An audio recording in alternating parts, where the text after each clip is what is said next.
Negara ini dikuasai oleh Uni Soviet.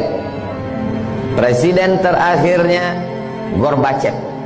Ada yang mengatakan Gorbachev itu orang Bandung. Nama aslinya Cecep Gorbachev.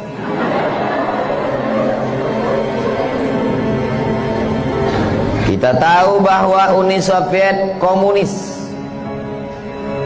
ateis, sosialis. Ekonominya sosialis. Akidah agamanya komunis. Tidak ada Tuhan. Di antara tokohnya adalah Karl Marx. Pemikirannya disebut dengan Marxisme.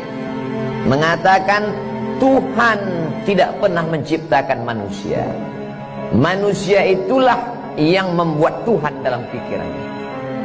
Kata Marxis, Tuhan itu, agama itu hanya opium, candu. Sama seperti orang kecanduan narkoba, begitulah orang mabuk agama. Tuhan tidak pernah ada, kata Karl Marx. Negara-negara jajahannya tidak boleh membaca Quran. Quran dibakar, ulama-ulama dihabisi, agama tidak boleh berkembang. Akhirnya datang Boris Yeltsin. Setelah itu tumbanglah Uni Soviet, dan negara-negara tadi merdeka, dan Soviet menjadi kecil, dan negara tidak sebesar dulu lagi. Ketika negara-negara jajahan Uni Soviet tadi merdeka, Uzbekistan, Tajikistan, Afghanistan, Kirgistan. Stan itu artinya bahasa Inggrisnya land, tanah. Orang Kurdi punya tanah namanya Kurdistan. Somat punya tanah namanya Somatstan. Tajikistan, Uzbekistan, Kazakistan, Kirgistan, Tajikistan, Afghanistan merdeka. Apakah mereka ini menjadi komunis dan tidak beragama? Ternyata setelah negeri-negeri ini merdeka, anak-anak kecilnya hafal Quran. Ya, Masya Allah dulu, cerita belum selesai. Dari mana anak-anak ini bisa hafal Quran? Ternyata di dalam kamar itu malam-malam tanahnya digali. Digali pasir tanah di kamar itu, lalu kemudian bagian atasnya ditutup pakai papan dan karpet. Anak-anak dimasukkan ke dalam, gelap, tidak dikasih lampu, menghafal Quran, memakai metode talqin. Guru membaca, murid mendengar.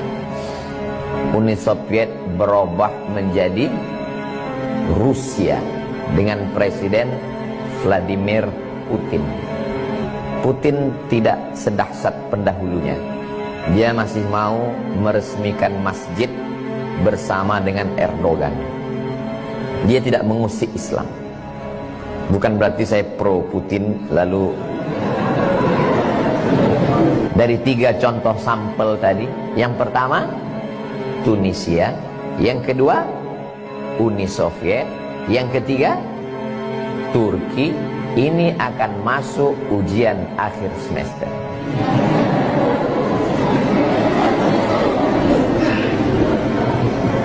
Kesimpulannya adalah jangan takut dengan penguasa yang zalim. Tapi kami nggak bisa berceramah seperti Ustadz. Ceramah ini berat, biar aku aja. Sanggup kalian dibully?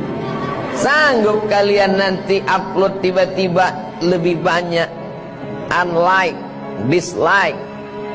Sanggup kalian diserang oleh buzzer, caci maki, sumpah serapah? Kalian ngapal Quran. Bismillahirrahmanirrahim. Bismillahirrahmanirrahim. Idza as-samaa'u fatarat. Idza as-samaa'u fatarat. Wa idzal kawakibu tatharat. Wa idzal kawakibu tatharat. Wa idzal biharu fujirat. Tidak melihat Quran, tapi hafal Al-Quran. Gelap. Di tengah gelap itulah anak-anak itu menghafal Quran. Ketika tentara-tentara Uni Soviet datang, mereka diam, mereka sepi, mereka sunyi. Saat tentara tertidur malam, di malam itulah mereka mendidik anak-anak bertahajud dan menghafal Al-Quran. Terbukti janji Allah, inna nahnu nazzalna dzikra wa inna lahu lahafiz. Akhirnya apa yang terjadi? Begitu dideklarasikan negara pecah, Uni Soviet tumbang, berdiri Rusia, dan negara-negara kecil ini merdeka. Al-Quran sudah bangkit. Tidak ada yang bisa menghilangkan Islam dari suatu negeri. Kuncinya satu, lembaga pendidikan Al-Quran.